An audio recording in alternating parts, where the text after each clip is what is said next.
Just as the United States was the first nation to reach the moon in the 20th century, so too will we be the first nation to return astronauts to the moon in the 21st century. And I'm here on the President's behalf to tell the men and women of the Marshall Space Flight Center and the American people that at the direction of the President of the United States, it is the stated policy of this administration and the United States of America to return American astronauts to the moon within the next 5 years. And let me be clear. The first woman and the next man on the moon will both be American astronauts, launched by American rockets from American soil. The President has directed NASA and Administrator Jim Bridenstine to accomplish this goal by any means necessary. In order to succeed, we must focus on the mission over the means. You must consider every available option and platform to meet our goals, including industry, government, and the entire American space enterprise. History is written by those who dare to dream big and do the impossible. You have given us a charge today, and it is right on time. And I want to say thank you for that vision and the leadership. Our agency, NASA, is going to do everything in its power to meet that vision, to meet that deadline, and you have my full commitment to achieving that. And Mr. Vice President, I can tell you, I am confident we can get to that first launch in 2020 for SLS and actually fly a crew capsule around the moon. We will be using the Gateway as a reusable command module to get boots on the moon as soon as possible. 2008 and 2009, NASA made important discoveries, hundreds of millions of tons of water ice on the poles of the moon. We want to be able to get to that polar region. We need a reusable command module. We need a command module that can, no kidding, maneuver around the moon. That's what the Gateway is all about. America will once again astonish the world with the heights we reach, the wonders we achieve, and we will lead the world in human space exploration once again. Now let's get to work.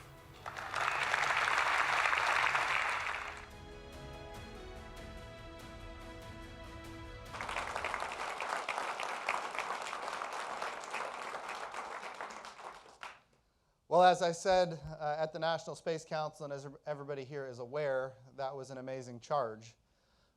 And of course, as Bettina outlined earlier, it has resulted in a lot of questions and a lot of discussion.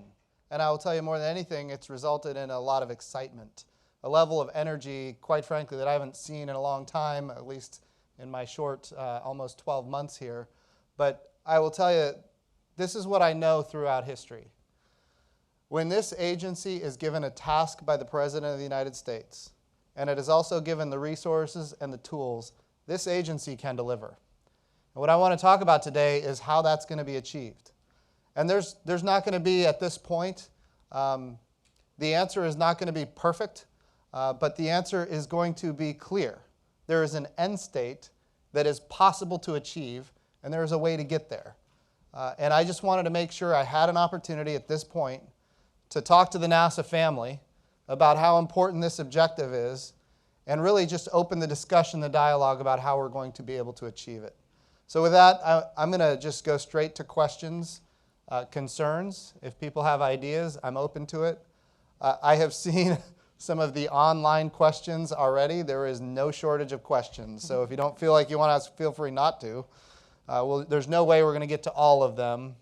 But they're being voted on, right? And because they're being voted on, we can kind of rack and stack and characterize what is on the highest on people's agenda. And I just want to make sure we have an opportunity to have this discussion early as we begin this process of putting humans on the moon in 2024. So Bettina, I'll turn it over to you if you've got some questions. Yeah. And if you're in the audience and you're thinking, we're here to have an open discussion with the members of the audience as well.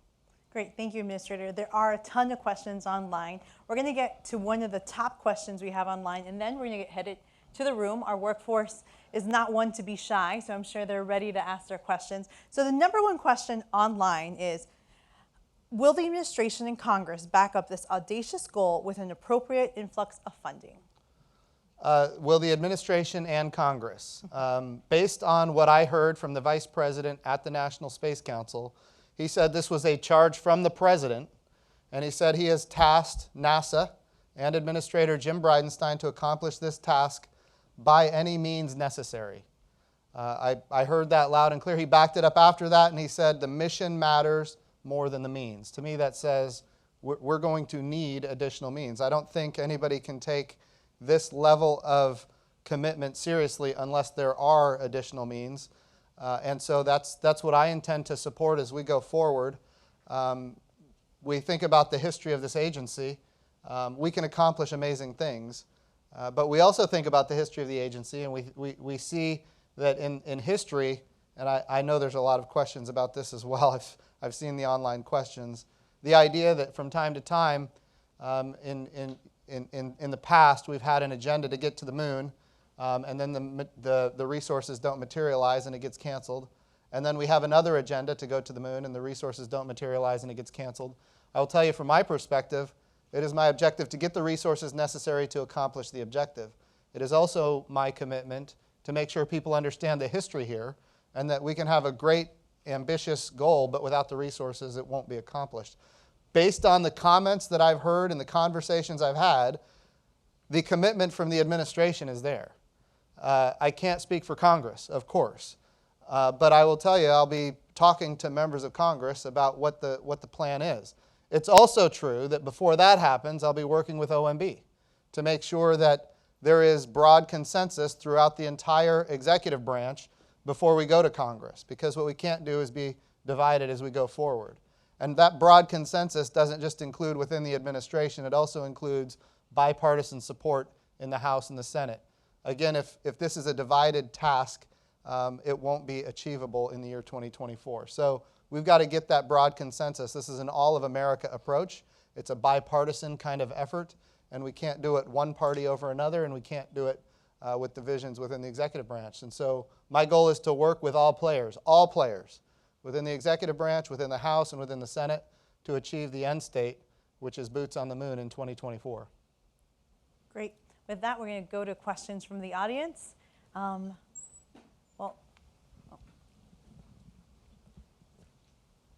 ahead. Okay. Good afternoon.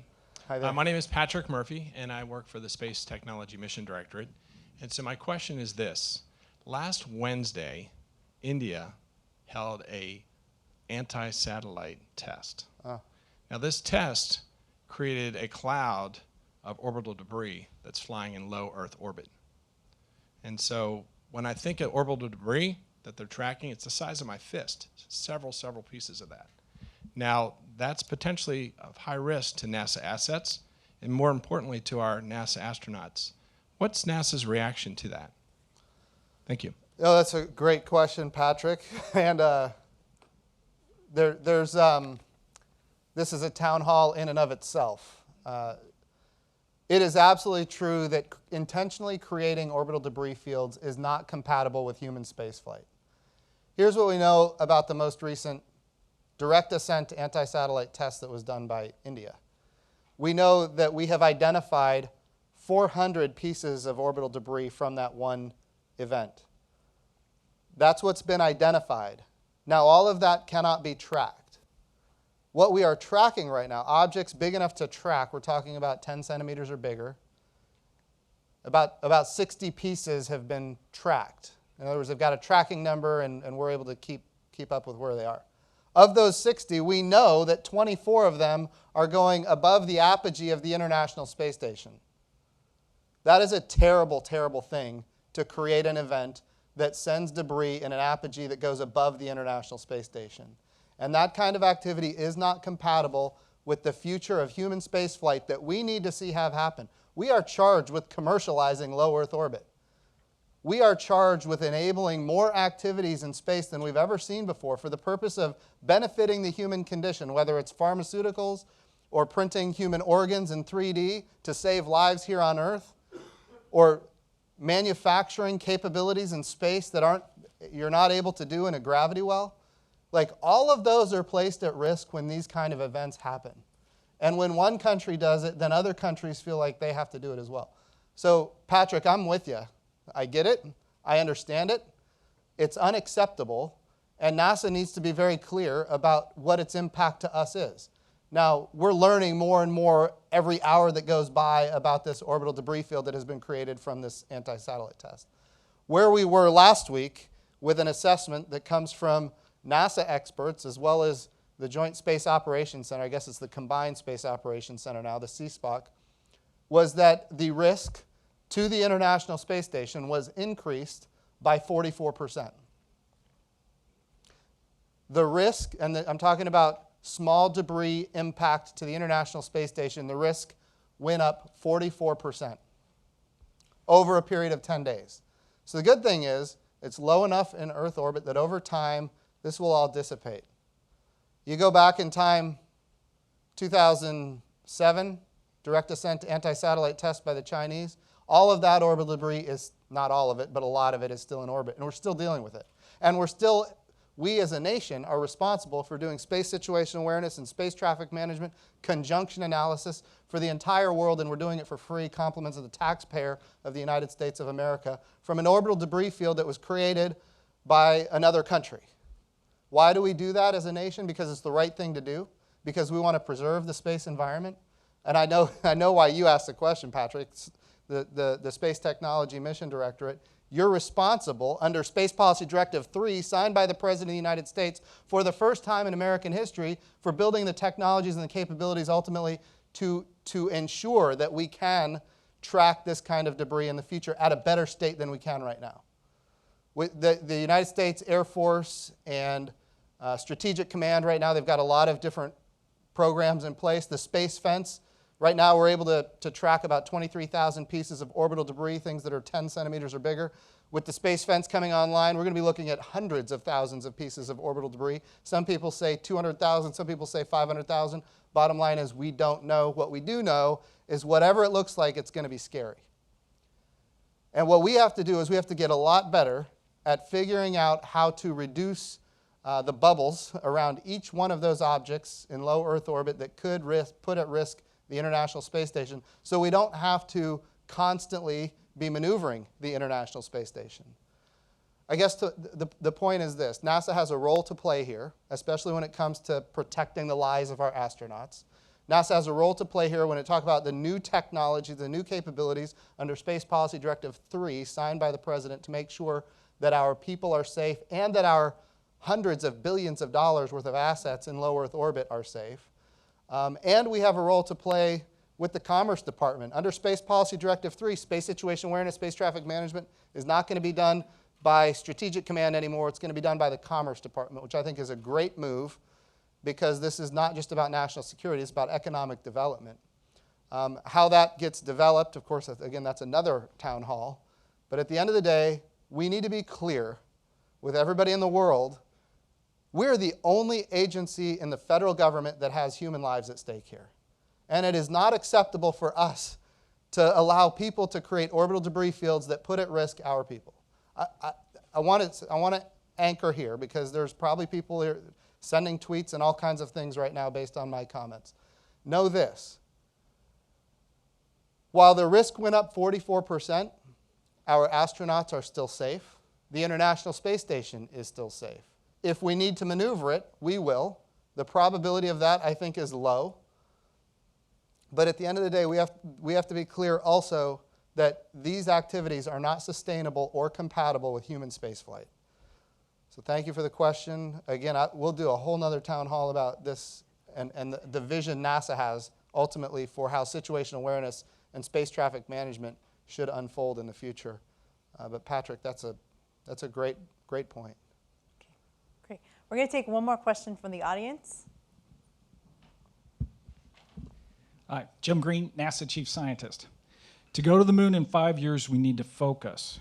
So that means a whole series of new things will have to get started. But one of the things that I'm thinking about, of course, would be to narrow in on a location where we can create an architecture around it, where we can, with CLIPS, have precursors, where we can bring in the science community to really be able to help make that 5-year goal a reality. Yeah. What are your thoughts on how we can do that next? A great point. and I'm with you 100%. In fact, the Vice President said it in his speech. He said that when we go to the moon next time, we're going to the poles of the moon.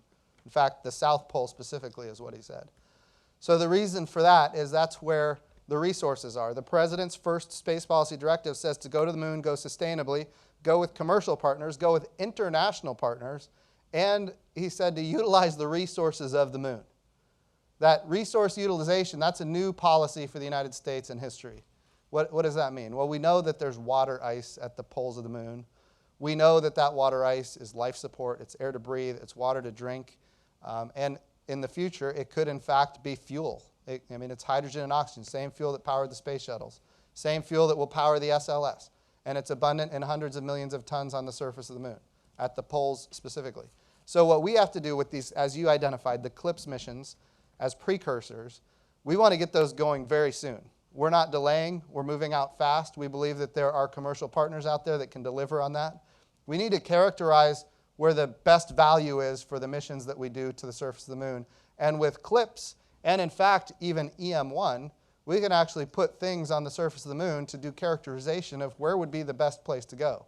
The other thing that we need to consider are potentially impactor missions so that we can actually characterize what comes from those impacts on the moon to determine, where are the volatiles? In other words, where is the water? So all of that, I think, is important. I think it's even more impressive that the Vice President declared that's where we're going to go, and we have to deliver on it. And talking to some of the folks that are here in the front row, I was asking what the complexity, when you talk about orbital physics, the complexity of going to the poles versus going to the equatorial regions, what's the difference? Well, the key is the gateway. If we're going to put humans on the South Pole, we have to have a reusable command module that has more access to more parts of the moon than ever before. In other words, it's got to be maneuverable. And the gateway is our key, and there's a whole host of reasons why the gateway is key to that. But at the end of the day, I think it's possible, it's doable. And the Science Mission Directorate, I know Chief Scientist, right? The Science Mission Directorate is going to be critical to helping us characterize and understand where that first human in this century is going to land on the surface of the moon. And I loved how the Vice President put it. The next man and the first woman are going to be American astronauts on the moon. Great. We're going to take a question online, reminding everyone that you can go to nasa.gov/townhall and submit a question or vote one up. Our second most voted question is, isn't this first step of the return to schedule over safety? Been there, done that with catastrophic results. Your thoughts? I would not say that it's a return to schedule over safety. I would say it's a return to schedule. Safety is paramount for everybody at this agency. It always has been. As a Navy pilot, I've flown many a mission off an aircraft carrier, and I remember sitting in briefs from different element leads of different strike packages, et cetera. And everybody always says, right before we step to our aircraft, they always say, #1 mission today is safety. Actually, no, that's actually not the case. If it was, we would all just stay in the ready room and watch CNN. So #1 mission is not safety. Safety is critical. I think, after the CABE report, the Columbia Accident Investigation Board, we now understand independent technical authority, and that is strongly in place, and it will make sure that we have a safe return to flight, especially when we talk about going all the way to the moon. All of those elements of safety are currently in place. We are keenly focused on safety. We're not going to land boots on the moon in 2024 unless we can get there safely. If it's not safe, everything else is at risk. So if we're going to land in 5 years on the surface of the moon, safety has to be paramount, and it will be paramount. This is an agency that understands the history better than anyone else, and we're committed to the safety element. Great. Yep. Thank you. Questions from the audience? Oh. Well, while you all By the way, when I said we stay in the ready room and watch that network, what I meant was we'd watch NASA TV.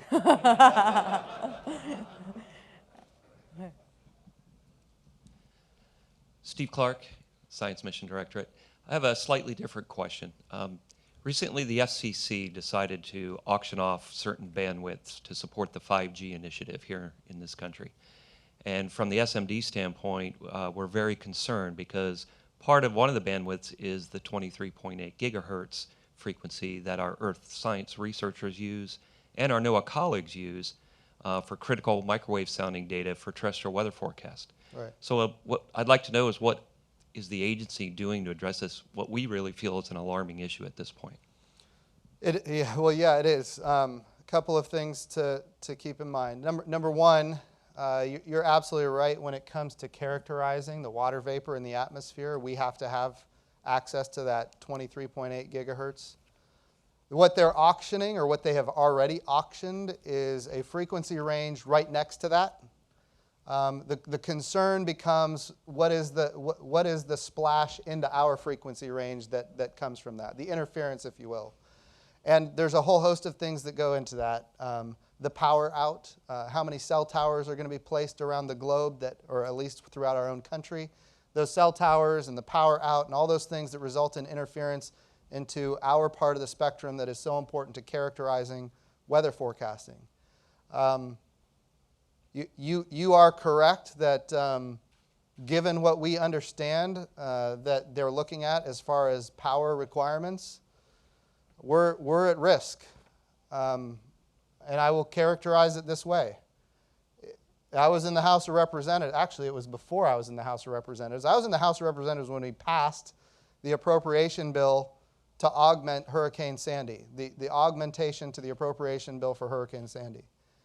And I think it was something like $40 billion. Here's the thing. We missed that hurricane making landfall. All of our models made it taking a right hook out to sea. The European model had it hooking and hitting land. How did we miss it?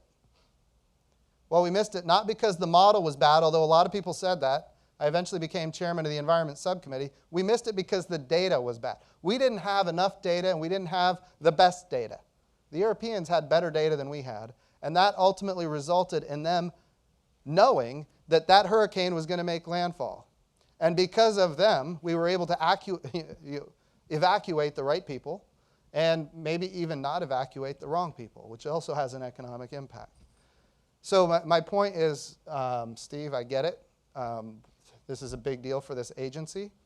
It's a big deal for the United States of America. It has a huge economic impact on our country. It's not just about hurricanes, though. It's also about predicting severe weather events. And the way I characterize it, if this particular frequency band stays as it is with the power requirements or the power allowable that it currently has, we're looking at going back to 1978 levels of data. 1978 levels of data. In other words, instead of getting a 7-day weather forecast, you're going to get a 2 or a 3-day weather forecast. That has huge economic impact to our country. So this is people say it's earth science, it's weather forecasting. I'll tell you something else that's on my mind. I'm at a town hall. This could get me in trouble, but it's the truth. I was the chairman of the Environment Subcommittee in the House of Representatives when JPSS fell behind. JPSS won. Why did that matter? Because Suwami NPP was at the end of its useful life. JPSS was being delayed and delayed and delayed. And if Suwami NPP ceased to operate, we were going to lose 80% of the data that fed into our numerical weather models from the United States of America. And the testimony that I had from NOAA at the time on the Science Committee was that would put us in a position to miss 25% of the severe storms in the state of Oklahoma. 25% of the severe storms. So that was JPSS. Well, what's the primary instrument on JPSS? ATMS, which of course is doing what? It's sounding in the microwave spectrum for the purpose of characterizing water vapor. So the question is, does this country intend to make multi-billion-dollar investments into satellite programs for which the flagship instrument is now not going to be able to return its investment? Do we put a hold on these programs? I don't know at this point. I've got to work with NOAA. I've got to figure out what's real and what's not real as far as the data that we're going to be able to accumulate once this spectrum is no longer available. But this has huge impact to existing programs already on orbit with tens of billions of dollars worth of investment. It has impact on programs that are underway right now. It has impacts to the people in the United States who rely on weather forecasting. It has impact to the people on the East Coast who need to understand where a hurricane is going to make landfall. I get it. NOAA understands. The Commerce Department understands. They're calling us.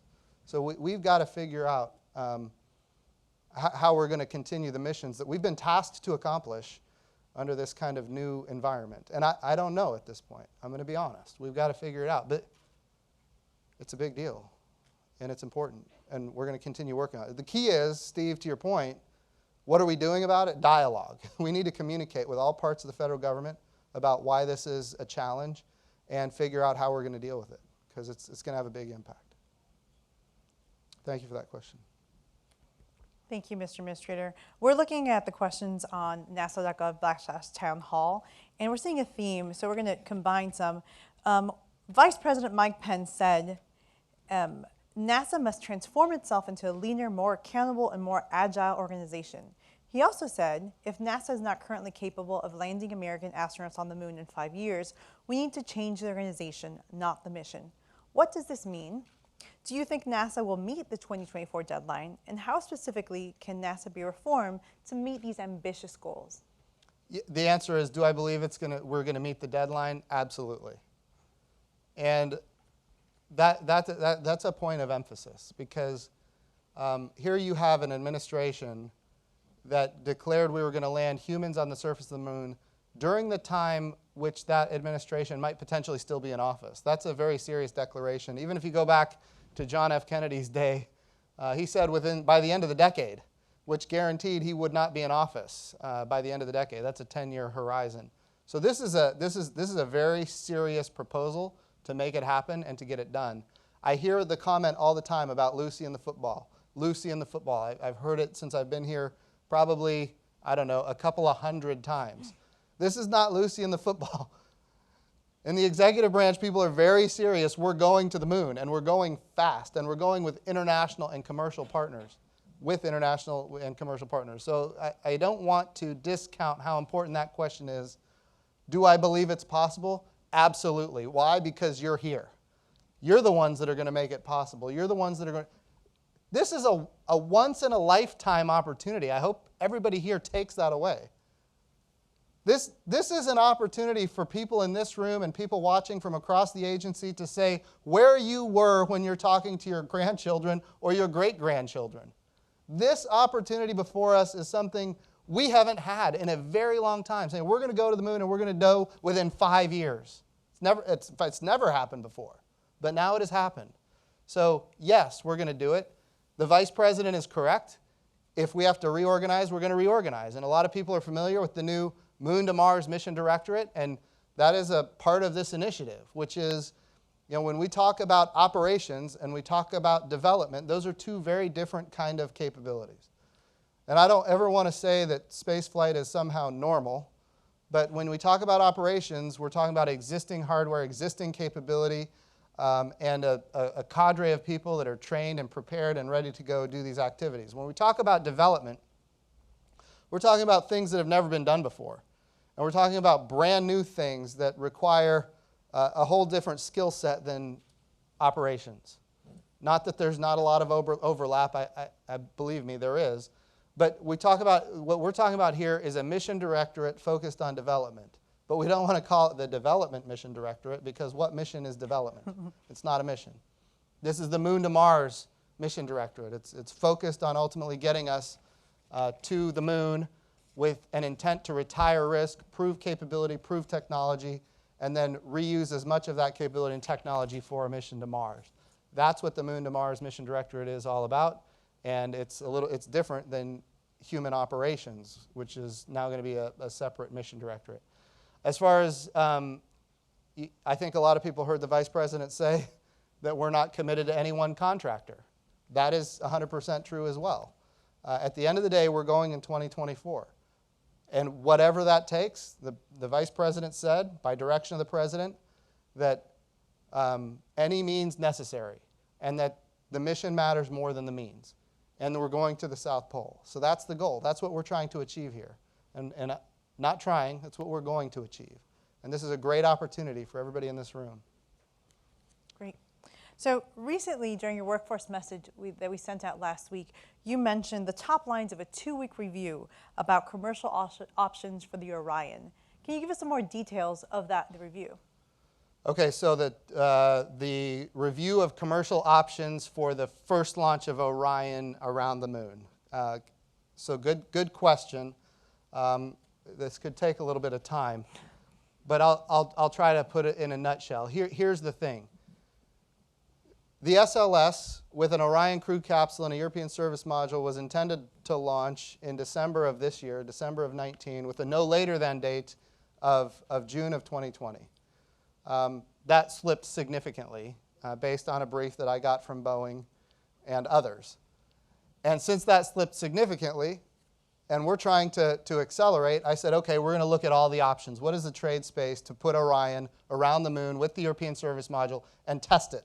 The goal here is to test it. And if we were to do that commercially, then we would still have that first SLS for a launch in the future that could put some kind of habitation module, maybe whatever else we might want to put in orbit around the moon as part of the gateway. That first SLS would still be available. That was the intent. Now here's the thing. We looked at those options very carefully over a period of 2 weeks, and there's a lot of people that got no sleep for 2 weeks because I tasked them with this. So thank you, number one, for doing that work. Here's what we learned. Number one, a Delta IV Heavy it cannot launch an Orion crew capsule with a European service module to orbit. It just doesn't have the throw weight capable of doing that. So I asked, what about an ICPS? Can we put an interim cryogenic propulsion stage? Well, actually, no, you can't. Why? Because that weighs it down even more. So it still prevents it from getting to orbit. So then the question was, what about 2 Delta IV Heavies? Can you launch an ICPS on a Delta IV Heavy and another Delta IV Heavy with the Orion crew capsule and the European service module? The answer is yes, you can launch both of them. The problem is we only have one launch pad on each coast for a Delta IV Heavy. And by the way, we don't have any extra Delta IV Heavies sitting around, so we'd have to steal those rockets from another agency, 2 of them. So we looked at that and we said, okay, well, is it physically possible if we had the support to take rockets from other places? And the answer was yes, it's physically possible. Here's the problem. When you launch one from the East Coast and one from the West Coast, the one on the West Coast can only launch polar because you can't launch it east over the United States from the West Coast. So when you launch a polar orbit, now you have to switch orbits when you're in orbit around the Earth, which takes a ton of delta V. And it takes a ton of time. That's the big problem, is the time. Because and I don't want to say what that time is, but it's enough time to where you're going to have cryogenic boil off, and then you're not going to be able to accomplish the objective anyway. So 2 Delta IVs proved to be unworkable. So then we said, what about a Delta IV and a Falcon Heavy? Or, even better, let's pretend the 2 Delta IVs worked. We don't have any way to do automatic rendezvous and docking. That capability does not exist in our country except for one solution, which is a Crew Dragon, which we just proved on the International Space Station. So, okay, let's take a Crew Dragon and dock it to the Orion and push it around the moon.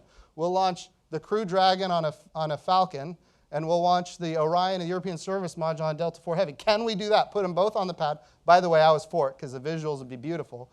Can we put both of them on the pad at the same time, launch them an hour and a half apart, one orbit apart, and get that done? Here's the problem. While the Crew Dragon is capable of doing automatic rendezvous and docking, it doesn't have the thrust to throw it around the moon. So it would basically be a replay of EFT-1, which isn't what we're trying to achieve here. We want to test it around the moon. So then we said, okay, can we use any other kind of upper stage? And here's a solution that did work. A Falcon Heavy with a regular old Falcon upper stage and an Orion and a European service module. That actually did work on one rocket. Here's the problem. There is a whole host of challenges that had to be addressed.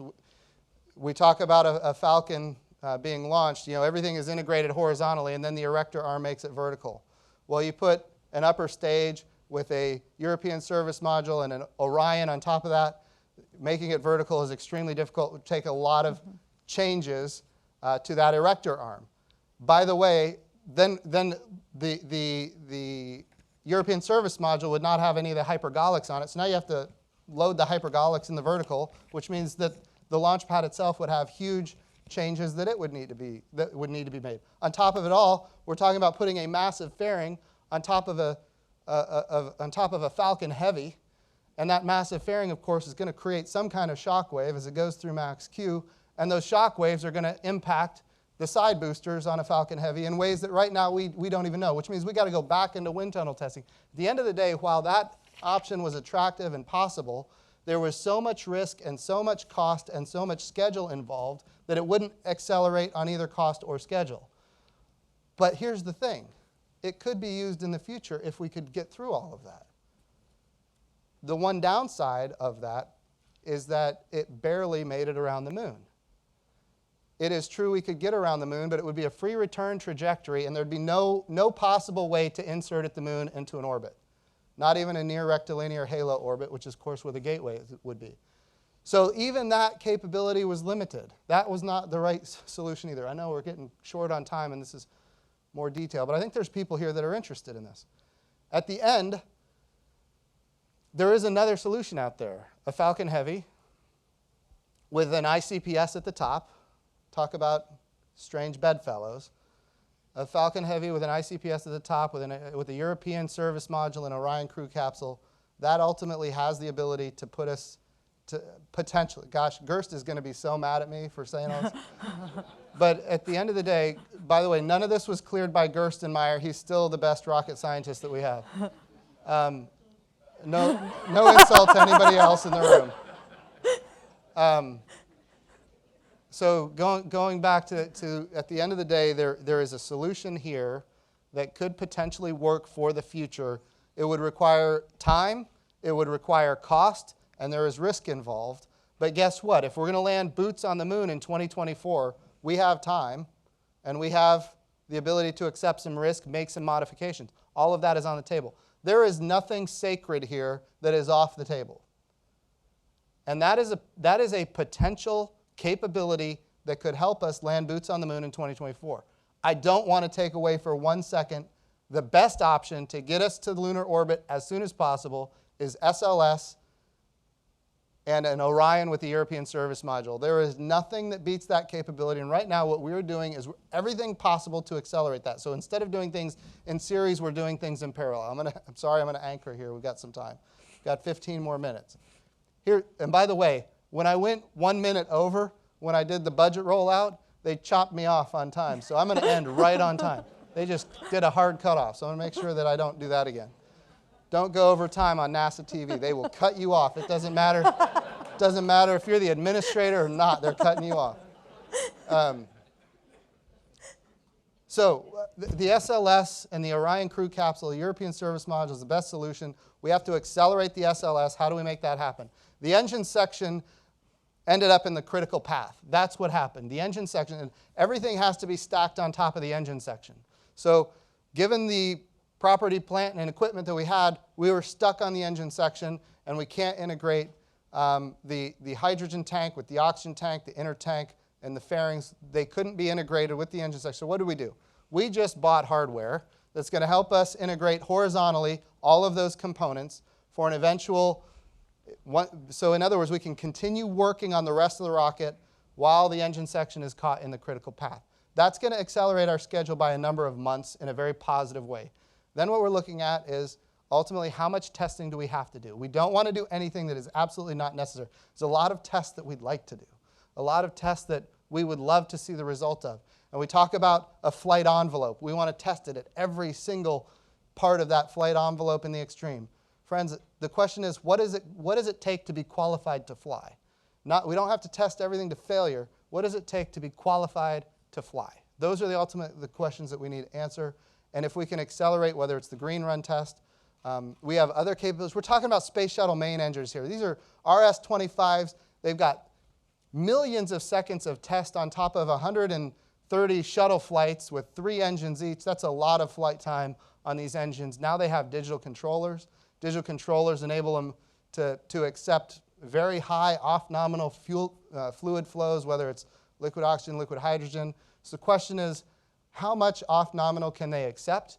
And it's possible that we could descope some of the green run based on the fact that we now have these new capabilities, digital control. which are important. I used to fly airplanes that had digital electronic controls, what we called it, DEC, and it made a world of difference.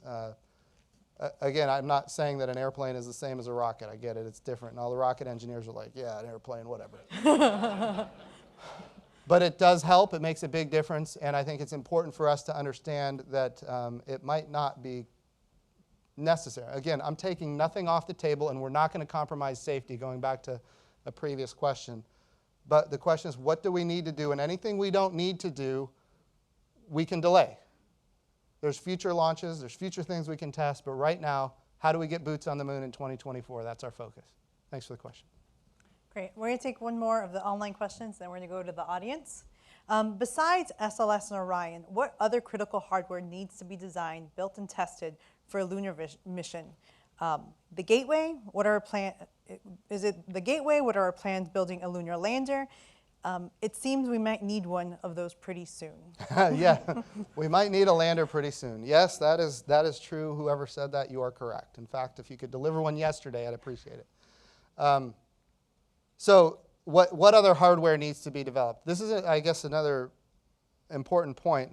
We're running out of time, and I can't let the clock get me again. So we went through this exercise. Commercially, how do we get to the moon? What we learned is that it's possible, but it's going to take cost, it's going to take schedule, it's going to take a lot of testing, and we're looking at like a 2022, 2023 kind of time frame to be able to insert at the moon commercially. That ultimately, if we do all of that and we're able to insert around the moon in 2022, 2023, it's too late. So that needs to happen, quite frankly, in parallel to what we're doing on SLS and Orion. And when we talk about SLS and Orion, there is nothing, even commercially, that can insert into low lunar orbit, which is necessary for us to get some kind of lander on the surface of the moon with humans. SLS, even with an exploration upper stage, doesn't get us to that low lunar orbit. What does that mean? That means we've got to get the hardware that we're already working on, whether it's the power and propulsion element of the Gateway, whether it's a habitation module of the Gateway. We need to get those on orbit very, very rapidly. And guess what? We're on schedule to do that, and we can do that. So we get those elements on orbit quickly. Then, going back to the questioner's question, we need to have 3 separate stages to get to the lunar surface from the Gateway. Again, going back to why is the Gateway important? We don't have any hardware right now that can get to low lunar orbit apart from the Gateway. So we need a transfer vehicle attached to the Gateway. We need a descent module attached to the Gateway. And when we launch crew on SLS with Orion to the Gateway, we need with them an ascent module. By the way, Gerst is going to be so mad. All of this right now is we're looking at it for what is possible to put humans on the moon in 2024. I'm not suggesting that there are not holes here. The reality is we're moving quickly and we're looking at all options and there is nothing off the table. So when we do this, we need to have the Gateway with a transfer vehicle that can get us to low lunar, and we need to have a descent module and an ascent module. All of that needs to be launched and put in place around the moon. I told Gerst, I was like, here's what we need to do. We were in a meeting just the other day. I said, we need to get an ascent module built quickly, and we need to get it on the surface, and we need to get it pre-positioned on the moon. And he said, we've already got that planned. It's called the Gateway. It will be pre-positioned on the Gateway. This is evidence that this reusable command and service module is the right architecture for not just sustainability, but also for speed. You've got to have both. Sustainability, so that this time when we go to the moon, we can actually stay, and speed, we need to get there in 2024. And we have the right architecture right now to accomplish that. Now, certain things are going to have to be descoped, and I get that. We're not building the International Space Station around the moon, as many people would love to do. That's not what we're doing here. The Gateway has a purpose. What is its purpose right now? Speed. We want to get to the surface of the moon as soon as possible. We need that ascent module quickly. And by the way, we can leverage existing hardware for transfer vehicles and descent modules, descent modules. We can use existing hardware. But I'm not taking off the table any broad area announcement or any kind of commercial partnership that can help accelerate either one of those. Nothing right now is off the table. But we've got to go fast. If we're going to land in 2024, we've got to be under contract very, very soon. And that is just the ground truth reality of what we're up against. Great. We'll take a question from the audience. Hi, Margaret Roberts. I'm in the legal office. Hey, Margaret. When we're thinking about boots on the ground, I'm just wondering, would the crew that we would see be 2 people? Is that what we would see? And then also, would the Vice President's direction allow for 2 women and Great. not a man? And are we designing suits that are small? Yeah. That's it. So Maybe twins. there you go. Number one, there are different architectures that we have been kicking around for the last week. And it is true that one of those architectures could be a 2-person descent module and a 2-person ascent module. At the end of the day, the goal here is a sustainable return to the moon where we can get to more parts of the moon than ever before. I honestly like a 2-person module because then you can send 2 people to one side of the moon and 2 people to the other side of the moon and have multiple missions going on at the same time. Again, the gateway being that reusable command and service module that it is enables us to do those kind of activities that before were not even imagined. So that's a positive thing. But again, we're assessing what do we need to do to get humans on the surface of the moon soonest. I think that 2-person ascent module might be the right solution. But if other people have different ideas on how to go faster, we'll certainly look at that. As far as suits, the answer is absolutely. The Vice President was clear. The next man and the first woman on the moon will be the United States from the United States of America, and we will build everything according to making that a reality. Yep. Great. So one of the more popular questions we have online.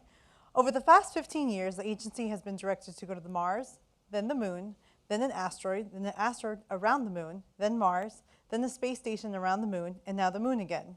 What steps do you plan to take to reduce the programmatic whiplash that takes us from actually accomplishing any of these grand plans? What assurances can be given that this plan for lunar return will survive a change in administration after the 2020 election? How can we protect our long-term human spaceflight plans from rapid changes like these?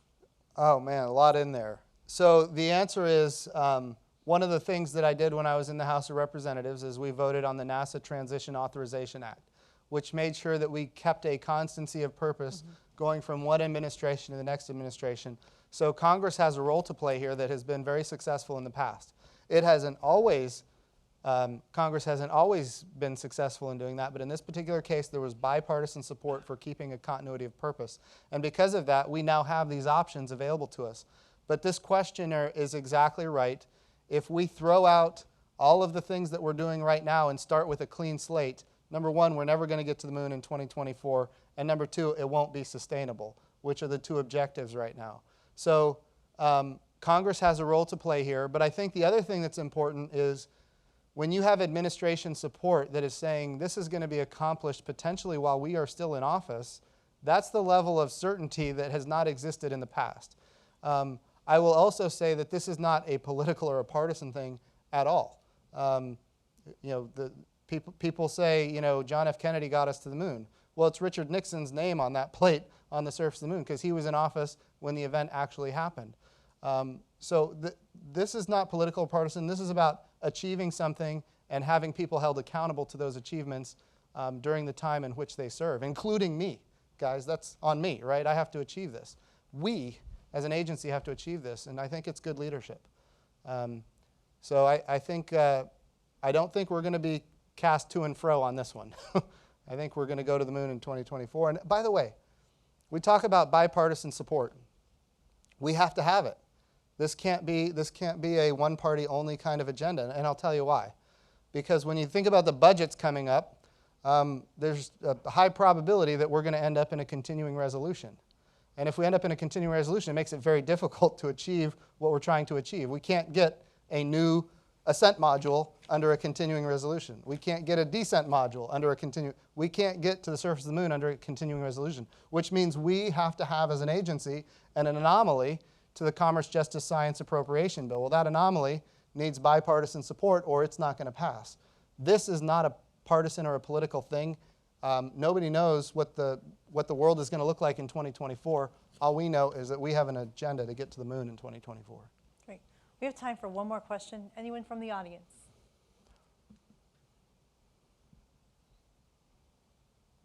I think you've done such a great job. You've answered everyone's questions. There's got to be another question out there. Well, we have lots of questions Okay. online. Here's one. Besides being given the mandate to just go to the moon, or what are the goals for the first crew that lands there to accomplish on the lunar surface? Okay, so we go to the moon for a number of reasons. Number one, we need to prove technology. We need to retire risk. We need to build the capabilities ultimately to go to Mars. The moon is the proving ground. So it's a technology demonstration. It's a technology development kind of mission to begin with. We also, under Space Policy Directive 1, need to start utilizing the resources of the moon, namely the water ice. So we need to learn how to live and work on another world. That's what the moon is all about. Why? Because when we go to Mars, you're going to be there for 2 years, because Mars is aligned on the same side of the sun as the Earth once every 26 months, which means we have to, when we go there, be ready to live and work there for a period of time of 2 years. So that puts us in a position to utilize the moon as this proving ground for an eventual human spaceflight capability to Mars. But between now and then, we need to characterize the water ice and ultimately achieve the technology demonstration and the establishment of presence at the valuable parts of the south pole of the moon. You think about what does that mean, establish presence? There are key areas of the south pole of the moon that are tremendously valuable. Those key areas are where the volatiles are, it's where the water is, but also the peaks of eternal light, areas where the sun really doesn't set because of the craters at the south pole. Maybe it does set, but it sets for a very short period of time, and then it comes back up. In other words, you've got solar power available for long periods of time, if not indefinitely. So you've got those cold traps that are the craters with water ice, and at the poles, those cold traps also have almost permanent sunlight. Those are the valuable regions of the moon that we need to get to, and ultimately establishing a presence there is a part of this mission. Great. Well, I know we've got about a couple minutes left. I want to reiterate, this is a big charge, and it comes straight from the top. And it's a once-in-a-lifetime opportunity for all of us to achieve this. And if we can pull it off, and I'm not saying if, when we pull it off, it's going to be something that all of us can share with our children and our grandchildren and our great-grandchildren. Just like today, you don't know how many people I talk to who are involved in the Apollo era. In fact, some people even still here today. Gerstenmaier. Just kidding. Just kidding. He's not going to be happy with me after this. But this is a big moment. I think we need to embrace it. We need to go full force after this objective with everything we have, make it a reality, and at the end, I think all of us are going to have an amazing story to tell our children and our grandchildren. So thank you for all your time today, and I look forward to more dialogue. If you have more questions, of course, you can send them to the communications staff, and we'll do what we can to answer them. So thank you so much.